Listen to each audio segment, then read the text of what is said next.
আমি দুই ধরনের মানুষকে দেখেছি। এক ধরনের মানুষ আছেন যারা ভালোবাসার জন্য পরিবারটাকে ছাড়ছে, আর এক ধরনের মানুষ আছে যারা পরিবারের জন্য ভালোবাসাটাকে ছেড়েছে। তবে এখানে পার্থক্য কি জানেন? যারা পরিবারের জন্য তার নিজের ভালোবাসার মানুষটাকে ছেড়ে দিয়েছিল, তারা শুধুমাত্র পরিবারটাই পাইছিল, কখনোই তারা ভালোবাসা, সুখ, শান্তি এইগুলো পায়নি। আর যারা কিনা ভালোবাসার জন্য ফ্যামিলিটাকে ছেড়েছিল, তারা ভালোবাসা তো পেয়েছিলই, বরং একটা পর্যায়ে এসে তারা পরিবারটাও পাইছিল, দুইটা পরিবার পাইছিল। ভালোবাসা হারালে আর পাওয়া যায় না। কারোর মন রক্ষার স্বার্থে নিজের মনের ইচ্ছাগুলো বিসর্জন দিয়েন না। ভালোবাসলে লড়াই করতে জানতে হয়, আর এই লড়াই করার সাহসটা যদি আপনার মধ্যে না থাকে না, দয়া করে কাউকে ভালোবাসতে যাবেন না।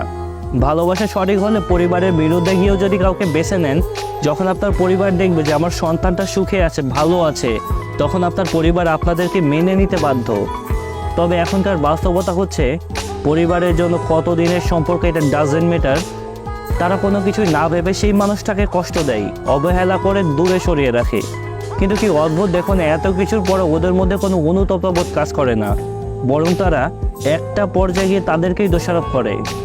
তবে যদি মনে করেন যে কাউকে দুঃখ দিয়ে আপনি সুখে থাকবেন, এটা আপনার ভুল ধারণা। রিভেঞ্জ অফ নেচার বলে একটা কথা আছে। প্রকৃতি ছাড় দেয় কিন্তু ছেড়ে দেয় না। আপনি একটা মানুষকে কষ্ট দিবেন আর আপনি ভালো থাকবেন, দুঃখিত বস, আপনি হয়তো বা সাময়িক সময়ের জন্য ভালো থাকবেন, কিন্তু সারাটা জীবন সেই দুঃখগুলো আপনাকে বয়ে নিয়ে বেড়াতে হবে। যখন আপনি সম্মান পাবেন না, ভালোবাসা পাবেন না, তখন সেই মানুষটার কথা আপনার অনেক বেশি মনে পড়বে। তখন আফসোস করে কোনো লাভ হবে না। তখন আপনি এইগুলো হারিয়েছেন আর ওইগুলো হারিয়েছেন। তখন আপনি বুঝবেন একটা মানুষকে ঠকিয়ে নিজে কখনোই সুখে থাকা যায় না।